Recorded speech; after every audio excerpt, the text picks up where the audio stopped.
বুরহানি তো আমরা সকলেই কম বেশি খেয়েছি, কিন্তু আমের বুরহানি খেয়েছি কি যদি না খেয়ে থাকি তাহলে দ্রুত আম ফুরিয়ে যাওয়ার আগে তৈরি করে নিই এই আমের বুরহানি। অন্য বুরহানির তুলনায় এটি খেতে কিন্তু অসম্ভব মজার। আপনারা যারা এখনো খাননি তারা অবশ্যই খেয়ে দেখবেন যে খেতে কতটা মজার।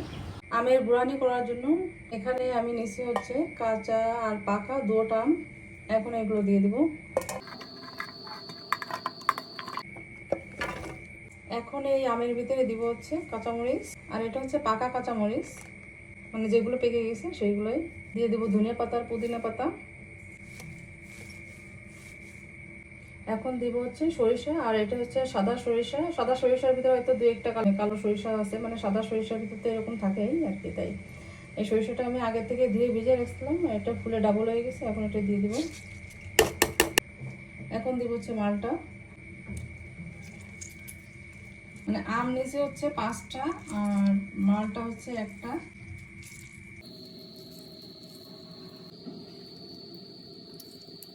মালটার রস দেওয়া হয়ে গেছে। এখন দিব হচ্ছে লেবুর রস। লেবু দিব এখানে একটা।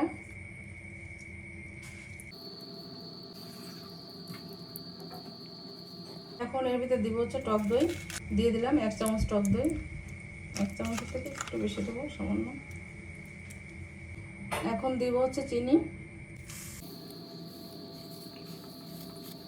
পরিমাণ মতো চিনিটা দিবেন, মানে যে যতটা মিষ্টি খেতে পছন্দ করেন। কিন্তু এটা তো বুরহানি হচ্ছে, এটা তো আসলে ঝাল টক আর মিষ্টি হবে, সেই অনুপাতে হচ্ছে চিনিটা অ্যাড করবেন।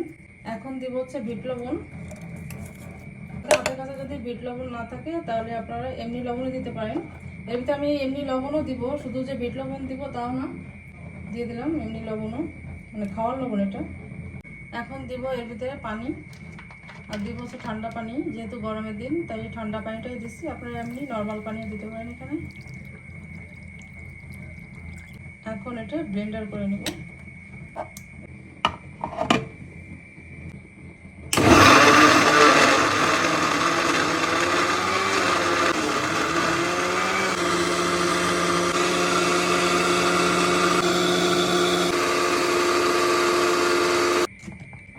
দেখুন বুরহানিটা কেমন হয়েছে।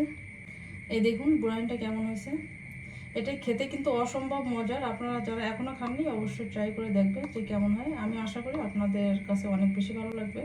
আর এটা কিন্তু শাকবো নয়, এটা এমনি মিহি হয়ে গেছে দেখুন, মানে সেকে নেওয়ার কোনো প্রয়োজন নেই। আর আপনারা যদি প্রয়োজন মনে করেন যে সেকে নিতে হবে তাহলে সেকে নিতে পারেন।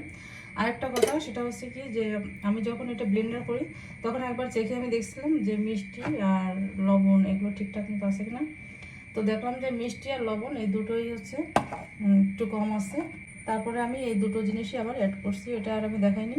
আপনারা মানে যে সময় এটা করবেন, তৈরি করবেন, তখন অবশ্যই কিন্তু চেখে দেখবেন যে কেমন হয়েছে, টক মিষ্টি ঝাল ঠিকঠাক মতো আছে কিনা। এখন এই বুরহানির ভিতরে দিয়ে দিব হচ্ছে বরফ। যেহেতু গরমের দিন তাই বরফ দিলে খেতে ভালো লাগবে বেশি।